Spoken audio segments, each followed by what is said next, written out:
since my hair got cut and dyed. And I've had 7 days since I tried to rip a chapter out my mind. I've tried, and his laugh was just as soft as yours, smiling just as wide. He could be what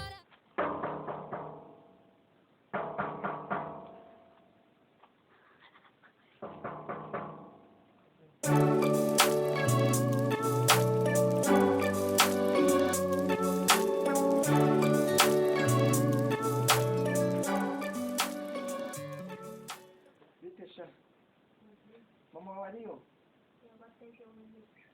Atekeye umushyitsi. Sawa, noneho kinga maze uze tugende.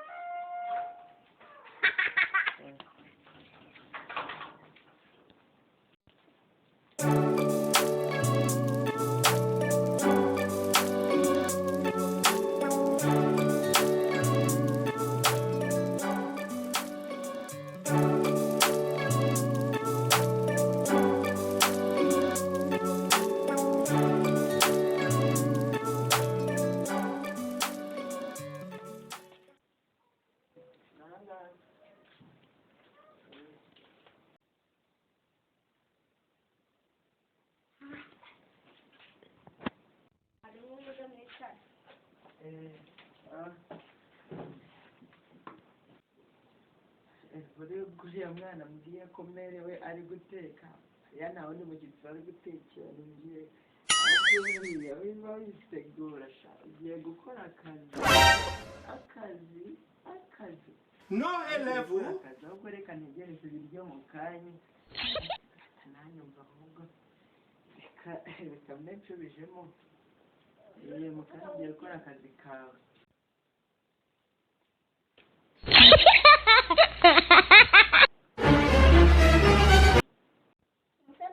Ari igisambo yazanye icyitwa kimaze.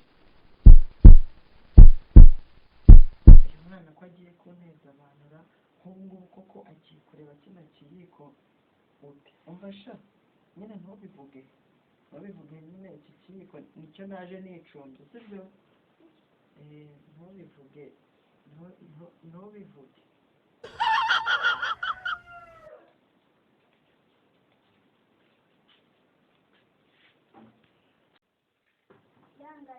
Mama arabuze kubona.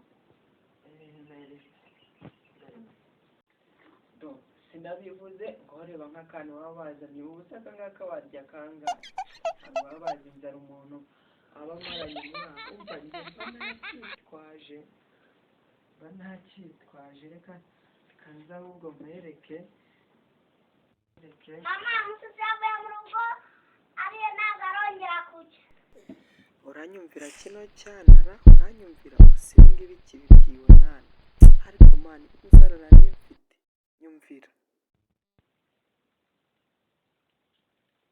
none ryo ko niko nabyanze kambesira ingurube bayikikuruye inzara nari nifitiye none ngo bagiye kubiha ingurube ariko wakana we reka nkureke ariko mana agahinda ubu ibyo nari nshonje nizeye ko ngiye kurya none dore ibiryo ndabibuze